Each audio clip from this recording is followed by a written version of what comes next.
Good morning, who are you? I am Clayton SINYAI from the Amalgamated Transit Union, A.T.U, in North America, both the United States and Canada. Most bus drivers and metro operators in the United States and Canada belong to the A.T.U. Thank you. And before this interview, you told us that the French group VEOLIA take a lot of places in United States of America, in some big cities like Las Vegas, Denver, Phoenix, and New Orleans, for example. What's happened when the French company arrives for workers?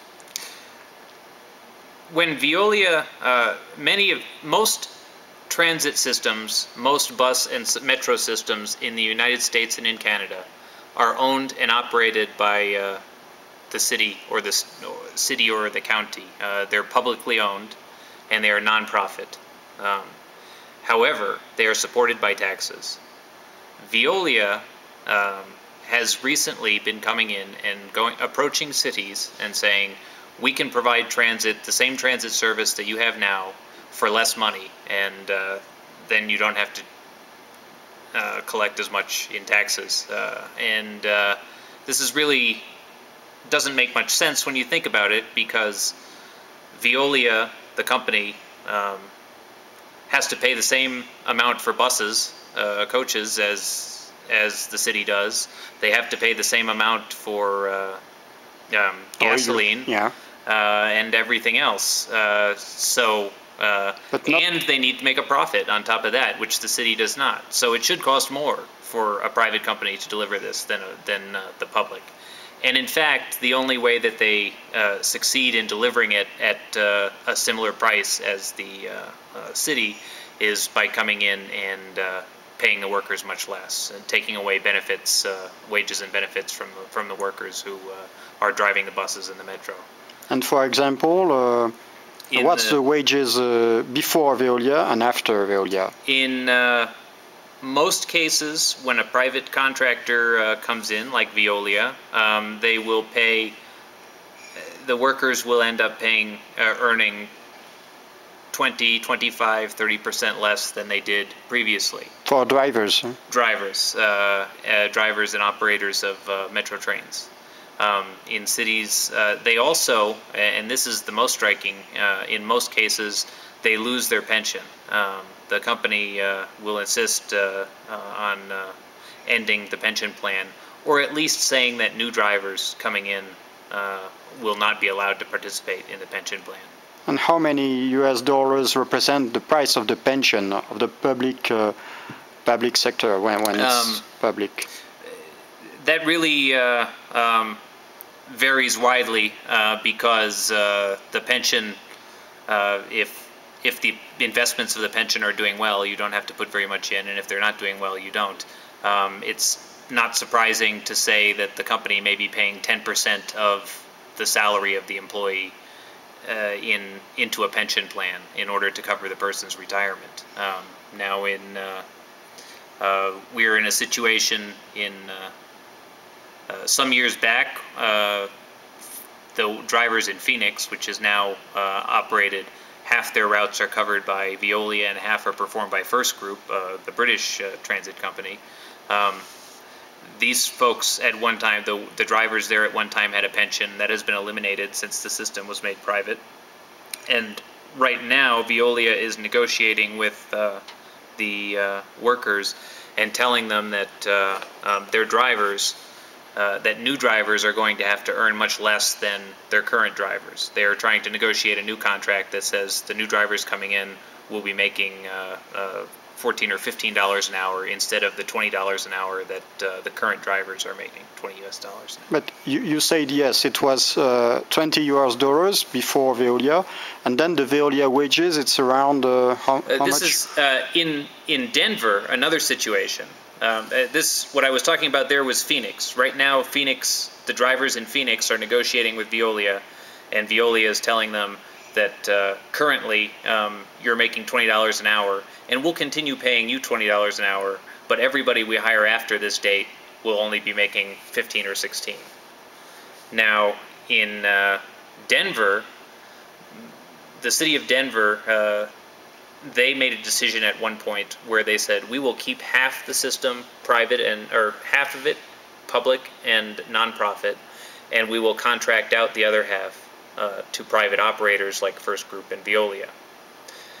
The drivers who are working on the public side, the nonprofit side, are earning $20 an hour, and they have a pension plan. The workers who are on the private side, working for Veolia, make about $16 an hour, and they have no pension plan. And with the pension, it could represent 30% less than the public wages. It could. It depends. Could be 10, 20, 30% more of the wage that was put into a pension plan. Now, this is there are, in most of these cases, this comes about through bargaining. The company bargains very hard and demands that the workers give concessions. There's a law in the United States that regarding transit systems that get money from the federal government, that they need to honor collective bargaining agreements, honor union contracts when a private company comes in and takes over a public system, and that they should continue paying the same wages, at least until they negotiate something different.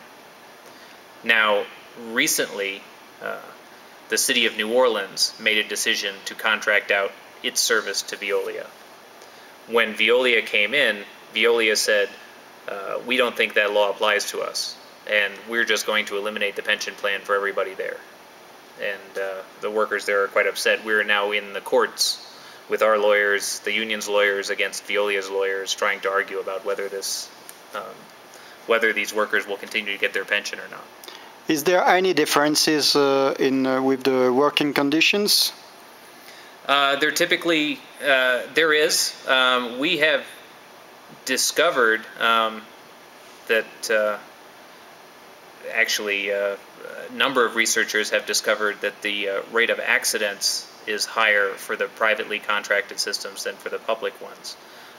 Partly this is because at the lower wages they're paying, when people go to work as a bus driver for a city in a nonprofit system with the superior wage, they will stay there for their whole life. They're making a career of that.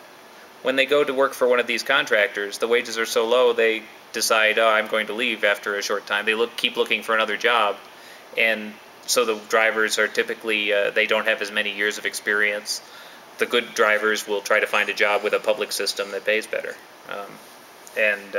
Yes, they're constantly reviewing their working conditions. They're constantly reviewing more flexible, trying to demand more flexibility, less family-friendly terms. It's already a job that's transit is already a job. Passenger transit is already a job that makes a lot of demands on people in their family lives. Typically, a bus driver will work a shift in the morning and then have time off in the middle of the day and have to come back and finish up their shift at night, you know, in many cases. They can start at 7 in the morning and finish at 28 p.m. or exactly. 9 p.m. And as these companies are trying to make a profit, you know, these unpaid periods in the middle get longer, and the workers are expected to give up more flexibility to the company.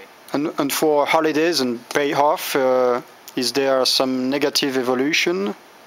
Is there any reduction about pay off? I would have to.